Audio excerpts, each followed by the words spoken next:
Bom dia, seja muito bem-vindo à Comissão Executiva. Angola é já o quarto maior parceiro comercial português. As exportações tiveram melhor resultado em 15 anos, mas desaceleraram no último trimestre de 2011 devido à crise europeia. Já no Brasil, as previsões apontam para um crescimento do PIB de 3% este ano, pelo que o país vai precisar de 8 milhões de trabalhadores qualificados até 2015. As relações entre Portugal, Angola e Brasil estreitam-se a cada dia que passa e assumem uma importância cada vez maior à medida que a Europa mergulha na crise. É o tema na agenda da Comissão Executiva de hoje e para o analisar temos connosco António Rebelo de Sousa, professor do ISCSP, Pedro Borges Graça, professor também do ISCSP e Tiago Martins, do Centro de Estudos Africanos e Brasileiros do ISCSP. Aos três agradeço a vossa presença nesta Comissão Executiva. É sempre um prazer. O prazer é meu, muito obrigada. António Rebelo de Sousa, o governo português faz bem em reforçar as relações com outros países como Angola, Brasil e até a China? Faz, é importantíssimo que haja uma diversificação, porque é sabido que a economia europeia está numa situação de crescimento aproximadamente rastejante, podemos dizer assim, portanto, a caminhar, infelizmente, para uma certa estagnação. Nós, hoje em dia, se pretendemos crescer, temos que fazer assentar o nosso modelo de desenvolvimento ou de crescimento num Export-Led Growth Model, isto é, num modelo liderado pelas exportações, uma vez que, enfim, o consumo interno deverá diminuir substancialmente, seja 7%, o investimento deverá diminuir tanto ou mais do que o próprio consumo, os gastos públicos, que é outra componente também importante, e portanto o consumo público também vai diminuir substancialmente. Portanto, se nós queremos evitar que haja uma grande recessão, ainda maior do que aquela que já se prevê, é realmente preciso compensar com as exportações. E, de facto, as expectativas existentes em termos de exportações para a Europa, de crescimento das exportações, não são tão significativas quanto isso, e daí que temos que procurar mercados alternativos, que sejam os chamados mercados dos intermediate countries, as novas economias emergentes, com taxas de crescimento bastante mais significativas, como é o caso do Brasil, como é o caso de Angola, como será também o caso, eventualmente, da China e de outros países, mas Angola e Brasil são casos muito particulares, porque fazem parte da mesma comunidade cultural e nós temos laços que nos prendem a Angola e ao Brasil há muitos anos. Falamos a mesma língua. E, de facto, quer em relação ao Brasil, já tem acontecido que os fluxos em termos de capitais têm sido bastante significativos. Nós já chegámos a ser, há uns anos atrás, o terceiro maior investidor do Brasil e temos uma presença forte de empresariado de origem portuguesa que está no setor da construção, que realmente está no setor da distribuição, não é?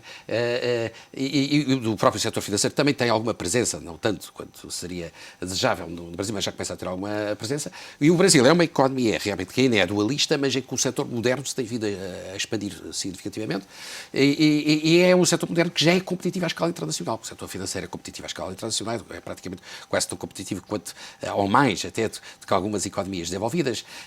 A Angola realmente também é uma economia que está agora numa primeira fase de pico baixo ao esforço mínimo crítico, portanto de arranque, digamos assim, e de início de industrialização. Tem um modelo de especialização primária, mas enfim, penso que os responsáveis políticos angolanos já perceberam que é fundamental diversificar a oferta e, portanto, começar também a industrializar a economia. E Portugal pode ser importante, porque há certos setores intermédios, para além daqueles que são tradicionais, poder investir no setor do petróleo, por exemplo. Há outros setores que são de importância intermédia, como é o caso, por exemplo, da distribuição, dos transportes, das telecomunicações, da energia, e do setor financeiro, em que nós, portugueses, podemos ter um papel muito importante para o desenvolvimento da economia angolana. Tiago Martins, a economia portuguesa só faz sentido se aberta ao estrangeiro e pergunto-lhe se a salvação virá da capacidade de diversificar os mercados. Eu creio que sim. Creio que Portugal, um dos grandes fatores competitivos que podemos apontar para o nosso país é a importância da nossa centralidade atlântica. E de facto, o Centro de Estudos Africanos e Brasileiros é uma das coisas que pretende realçar. Temos neste momento 3 projetos, um deles sobre o comércio triangular Portugal, Brasil e Angola e outro que também realça a importância da geopolítica do Atlântico Sul. E de facto é ver Portugal como um ponto da encruzilhada Europa, África e América e que tem uma palavra a dizer. Graças às suas relações históricas, à dita lusofonia, E, portanto, creio que sim, creio que é muito importante essa diversificação, porque não deixamos de ser um país europeu, estamos dentro da Europa, mas, como dizia também o professor Pelíbio Valente de Almeida, do ISCSP, essa pertença à Europa não deve ser um fator exclusivo. Portanto, nós devemos também não esquecer os nossos laços históricos com a África, com o Brasil e com os outros países de língua portuguesa, e devemos aproveitar as oportunidades que nos são abertas nesse âmbito. Considera que Portugal não deve ser visto como periférico, mas deve ser a porta de entrada por via marítima na Europa? Exatamente. É essa a minha opinião. E é isso que tentamos mostrar no Centro de Estudos Africanos e Brasileiros, entre outras coisas. Pedro Borges Graça, Portugal precisa de aprofundar relações com estes países de língua portuguesa e outras economias em crescimento? Sim, de facto. Em primeiro lugar, muito obrigado pelo convite. Eu que agradeço a vossa presença aqui. De facto, nós temos velha referência do nosso Instituto, que é o professor Adriano Moreira, e que trata destas questões, de facto, há muitos anos. Nós temos alguns conceitos no Instituto que tentamos seguir, de acordo com os nossos princípios, que são tradição e inovação. E nós vemos o Portugal nessa esteira, nessa perspectiva do professor Adriano Moreira, quanto a nós ainda muito atual, de que Portugal não é um país periférico.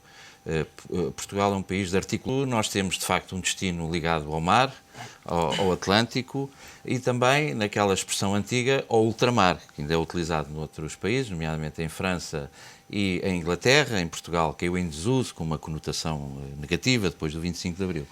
Mas a verdade é que nós estamos numa geração, uma geração após o 25 de Abril. E há aqui uma redefinição, ou talvez, melhor dito, da definição do nosso conceito estratégico nacional. Nós temos, ao longo desta geração, pós-25 de Abril, cerca de 30, 35 anos, que é o que geralmente, em termos sociológicos, é o período de uma geração, nós temos andado aqui numa certa imprecisão de definição do nosso conceito estratégico nacional. E, ao que tudo indica, nós estamos, precisamente neste momento, são 3% da história de Portugal, veja bem. Nós temos praticamente 900 anos e, por isso, 30 anos, 35 anos, corresponde, se as minhas contas não estão erradas, a 3% da história de Portugal. Nós estamos, de facto, numa redefinição, uma precisão desse conceito estratégico nacional, porque se nós perspectivarmos isto em termos históricos, esta abordagem, nós temos uma primeira fase, que é uma primeira fase de mar. Portugal foi configurado pelo mar na Idade Média, desde a sua fundação. Depois tivemos uma segunda fase, que é uma fase de ultramar, e nós agora, depois de 500 anos, voltamos outra vez ao nosso retângulo inicial, com dois territórios insulares que nos fazem um triângulo estratégico relativamente ao nosso território, que é, por isso, continental, é insular e é também marítimo. Neste momento temos, julgo eu, o maior território marítimo da Europa, se eu não estou e se considerarmos a nova proposta das Nações Unidas, hoje em dia somos o 10º ou 11º, mas passamos para 6º do mundo, quer dizer, com a nova proposta das Nações Unidas, 6º ou 7º do mundo, que é uma coisa impressionante. E por isso nós temos um documento que foi feito, temos perdido algum tempo. Nós parece que historicamente, culturalmente, temos uma certa tendência para perder tempo entre aquilo que é as ideias. Somos muito bons a fazer projetos e ideias, o problema depois é executá-las, e por isso temos um tempo demorado de execução das ideias. Isso tem sido um problema nosso, e é cultural, de facto, ao que parece, quando olhamos para a história. Ele está presente em vários momentos da nossa história, mas a partir de um determinado momento, que 2003, 2004, com um trabalho extraordinário das várias pessoas envolvidas, mas sobretudo de coordenação do Dr. Tiago Piticunha, na minha opinião, passámos a ter um documento fundamental emitido pela Comissão Estratégica dos Oceanos, que não é somente, exclusivamente, um documento relativo ao mar, mas é um verdadeiro conceito estratégico nacional. E Portugal hoje vê-se confrontado com uma série de problemas e fragilizado, no fundo, pela falta de capacidade de produção, que tem sido também uma crise histórica, a incapacidade de criarmos uma situação de produtividade nacional que resulta em competitividade também, capacidade de internacionalização da nossa economia, e por isso nós temos que nos voltar necessariamente para os recursos que temos. Os recursos que temos mais imediatos estão no mar. Ultimamente tem-se falado muito nisso, no facto de Portugal ter que regressar à agricultura e também às pescas. E as pescas incluem o mar. Com certeza. E nós, ao falarmos no mar, não podemos estar de costas voltadas para a terra. Nós temos que lembrarmos sempre que estamos a falar do mar, mas com os pés em terra. E por isso nós teremos que sempre arranjar uma maneira de articular e de potencialização da economia do mar com a própria economia da terra e a sua projeção também internacional. E, por outro lado, temos territórios, de facto, outros países com os quais nós temos determinadas afinidades linguísticas, culturais, históricas e, sobretudo, uma capacidade muito própria, reconhecida, de conhecimento e de produção de conhecimento dessas situações, que, no fundo, também não significa que não tenhamos que ter certo cuidado, porque, por exemplo, se temos a mesma língua, já ouvi dizer por uma grande empresa que não teve sucesso num determinado momento no Brasil e teve que recuar e redefinir o seu investimento para o leste da Europa, que tinha tido um problema de sotaque nos negócios, e por isso é importante terem atenção que a produção de informação estratégica, isto não tem nada a ver com serviços de informações, nem nada dessas coisas se fala por aí, porque, como se vê, a ligação promíscua dos serviços de informações do Estado com as empresas acaba por ser, em último caso, lesiva para as próprias empresas, para o Estado também, mas sobretudo para as próprias empresas. Nós estamos a falar de outro tipo de informação que é necessária obter para ter conhecimento de apoio à tomada de decisão. E muitas vezes há determinados tipos de investimento que são feitos nesses países que são feitos sem esse tipo de conhecimento, porque se parte do princípio que há um conhecimento imediato, inato, sobre essas situações. Mas, de qualquer maneira, nós, hoje, quando olhamos para o Brasil e para a Angola, o que é que nós vemos do ponto de vista estratégico? Vemos Brasil há 10, 15 anos e vemos Angola há 10, 15 anos a crescer. E, por isso, inevitavelmente, nós temos que canalizar esforços, de facto, para o Brasil, para a Angola, para outros países de língua portuguesa, mas com primeiras prioridades, eu acho que é o Brasil, de facto, e Angola, e até nas triangulações possíveis, e depois, efetivamente, para o mar. E no mar nós temos, enfim, um investimento que é preciso fazer e uma canalização do esforço nacional para os assuntos do mar.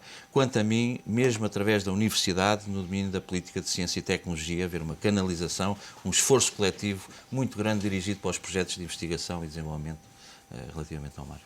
António Rebelo de Sousa, qual deve ser a estratégia neste sentido? Ora, isso é uma questão muito importante, que o professor Borges Graça já disse, e bem, que uma das preocupações que nós temos no Centro de Estudos Africanos e Brasileiros, pertencemos todos ao Centro de Estudos Africanos e Brasileiros, e quem é o coordenador é aqui o professor Borges Graça, que tem sido, que aliás foi a pessoa da ideia, que teve a ideia do Centro de Estudos Africanos e Brasileiros, mas enfim, e merece ser elogiado.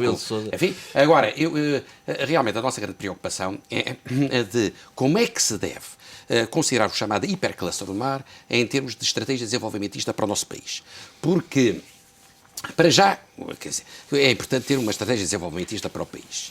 E é preciso saber qual é a importância económica do mar.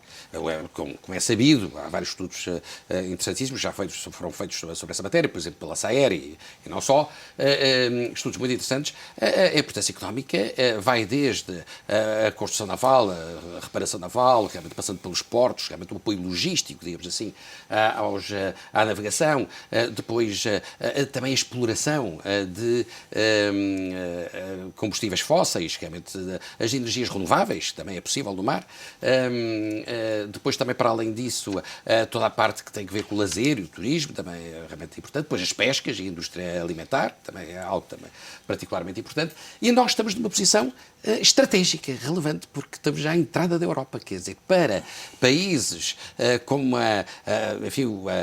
países que estão no continente americano, e portanto o caso vertente, o Brasil, países como a própria China, países como os países africanos, não é, designadamente da costa ocidental, é fundamental a costa portuguesa e, sobretudo, nós temos um porto muito bom, com grandes potencialidades, que é o Porto de Sines. A partir do momento em que esteja realmente verdadeiramente ligado à Europa, é uma porta de entrada da Europa. Mas não basta só reconhecer esta importância, que é uma importância fundamental. Nós temos uma zona económica exclusiva que é, só para ter uma ideia, representa 40 e tal % da zona económica exclusiva do Brasil. Na atual versão, quer dizer, ainda vai aumentar de acordo com a proposta que apresentámos das Nações Unidas, e que representa 4 vezes e tal a zona económica exclusiva de Angola e 3 vezes e tal a de Moçambique. Bem, se nós pensarmos na zona económica exclusiva realmente do conjunto da CPLP, são 8 milhões de quilómetros quadrados, é uma coisa realmente impressionante. Agora, é preciso depois apresentar medidas e saber qual é a estratégia de desenvolvimento. A estratégia, quanto a mim, devia ser uma estratégia que realmente fosse orientada para o desenvolvimento industrial, claro, e o desenvolvimento também do setor de serviços, não esquecendo realmente, portanto, a atividade do mar, setores como o turismo de saúde e tal, são muito importantes, isso é verdade, o setor financeiro, a pasta de papel e o papel, realmente os componentes de eletrónica, todos estes setores realmente são... Até o próprio setor financeiro, enfim, era competitivo, há uns tempos atrás era bastante competitivo na nossa economia, realmente, verdade assim. Mas depois há o chamado hipercluster do mar e a aposta também na lusofonia, que é algo importante para uma estratégia desenvolvimentista. Mas não basta só reconhecer isso, é preciso depois apresentar medidas e propostas concretas. Ora, isso é que não tem acontecido. Passá-las à prática. E passar para a prática, eu realmente vou apenas fazer algumas sugestões, não é? Porque eu não tenho assim grande consideração pelas pessoas que se limitam a fazer o diagnóstico da situação e a tecer algumas considerações genéricas, mas quando a gente pergunta, mas então diga lá uma medida qualquer, isso, olha, vamos estudar. E fica para o próximo ano. Nós já temos algumas ideias. Nós, por exemplo, realmente, porque não pensar em esquemas de incentivo fiscal, realmente, nas empresas ligadas ao mar, realmente, e estudar a possibilidade de negociar no quadro da União Europeia a obtenção de garantias quanto à possibilidade de se alterar a legislação dessa matéria ou de se produzir a legislação dessa matéria com incentivos fiscais. Podem ser diversos. Por exemplo, isentar realmente de taxas no licenciamento durante um certo período de tempo em relação a novas embarcações que venham a ser prestadas, pode-se para teórico. Ou, por exemplo, realmente fazer um IRC, o IRC ser diferente para as novas empresas que se venham a constituir no setor, não é? E isto realmente ser uma proposta que é aplicável durante um certo período de tempo, não é? Realmente limitado, que seja negociado com a União Europeia, não é? Porque isto não basta exigirem que nós trabalhemos, porque se não nos derem uma enxada para nós trabalharmos, nós não conseguimos trabalhar, não é? Portanto, é preciso explicar à Troika que nós, para conseguirmos atingir certos objetivos, é preciso dar-nos uma enxada, Olha bem, e a enxada aqui é permitirem-nos a aprovação de legislação que contempla incentivos fiscais para o setor do mar. Quer dizer, portanto, desde a reparação naval até às pescas, realmente todas as atividades realmente ligadas ao mar, durante um certo período de tempo, ter incentivos, haver incentivos fiscais. Já abordaram o governo nesse sentido? Quer dizer, nós, no Centro de Estudos Africanos e Brasileiros, não. Eu penso que alguns de nós individualmente já temos. Mas já mais. Agora, Qual por exemplo, foi a receptividade? A receptividade. O governo tem aqui um problema. Nós também temos que compreender um bocado, porque realmente eles também têm as suas limitações, não é? As limitações são sempre de natureza diversa, não é? E as limitações aqui do governo têm que ver com algo que é muito importante, é que eles estão confrontados com a restrição orçamental no curto prazo. E, portanto, isso leva-os muitas vezes a ter a obsessão da restrição orçamental. E aquilo que devia ser realmente, digamos, uma restrição à função objetivo, a função objetivo devia ser promover o desenvolvimento económico e o crescimento, sujeito a uma restrição, que é a restrição orçamental. Não, passa a ser ao contrário. Hoje em dia o que está em causa é que o objetivo é a restrição orçamental e reduzir a despesa. Sujeito aqui a uma restrição é que convém que a recessão não seja excessiva. Está tudo invertido, não sei se está a ver. Ora, que é para não haver grande convulsão nas ruas e não haver grande tensão social. Mas está, é uma inversão de valores. Ora bem, mas outra coisa que era importante era criar-se um fundo, digamos, fala-se de fundos de internacionalização, para a internacionalização da economia portuguesa. Então, é bastante importante a ideia da criação de um fundo, precisamente para o hipercluster do mar. Um fundo de internacionalização, até realmente fazendo uso também de algumas verbas, de alguns fundos estruturais comunitários, e negociar isso com a comunidade, realmente para o hipercluster do mar. Porque nós temos que continuar a pensar a prazo. Não é pelo facto de estarmos confrontados com uma crise, realmente, que tem que ver com restrição orçamental, que só nos vamos preocupar com aquilo que tem impacto imediato no orçamento, que é aquilo que está a acontecer ao nível do governo. Não, isso não deve servir de pretexto para que não se pense a prazo de 5, 6, 10 anos, porque senão daqui a 5, 6, 10 anos estamos na mesma desse ponto de vista. Portanto, acho que essa é uma preocupação importante que deve estar presente nos nossos espíritos. Tiago Martins, como é que se recupera o tempo perdido?